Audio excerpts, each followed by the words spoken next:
Ken Bruce shocked fans when he announced in January that he was leaving his mid-morning BBC Radio 2 programme after 31 years. The 72-year-old hosted his last show on March 3, and is gearing up to start at Greatest Hits Radio next month. The broadcaster's new role will see him continue his popular Pop Master quiz on weekday mornings at 10:30 a.m. from April 3. Today the Scot was praised for taking the iconic segment with him by Jeremy Clarkson. The news saw the presenter reflect on his own departure from BBC's Top Gear in March 2015. The 62-year-old claims, unlike Ken, he was unable to take an element of the motoring favourite, despite dreaming up the whole concept. Jeremy stated he was behind the Stig, but was told by the broadcaster the man in white would not be coming with me.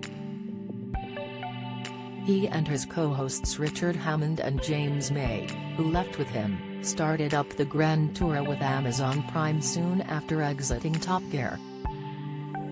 Speaking in his latest column for The Sun, the Clarksons farm star questioned how Ken had pulled off taking the quiz with him. Pop Master will be continuing on the latter's new show, after first starting back in 1998. Jeremy stated, "Hell, Ken, be able to take it to his new show on Greatest Hits Radio. That's good news. But how did he pull it off? I thought up the Stig." He continued, "Dreamed up the whole concept of a racing driver who never spoke, and even came up with a name. But when I left the BBC, their legal people made it very plain that the man in white would not be coming with me." Don't miss. BBC star Richard Osman slams pathetic Gary Lineker decision. Latest, Piers Morgan hits back as Hess mocked for comparing GMB to Lineker. Row, Bruce Willis' wife admits relationship with ex-Demi Moore is odd. Listen, a BBC representative later told Express.co.uk. BBC Studios manages all Top Gear's intellectual property rights, including any use of the Stig character, on behalf of the BBC. Jeremy was initially suspended from Top Gear after a fracas with one of the show's producers, Oisin Timon.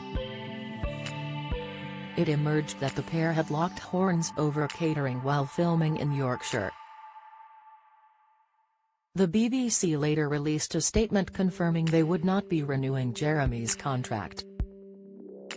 Meanwhile, the latter's comments come just hours after there was controversy surrounding the BBC's Pop Master replacement. The launch of 10 to the Top saw some listeners accuse the first contestant of cheating, after noticing a pause in between the question and answer.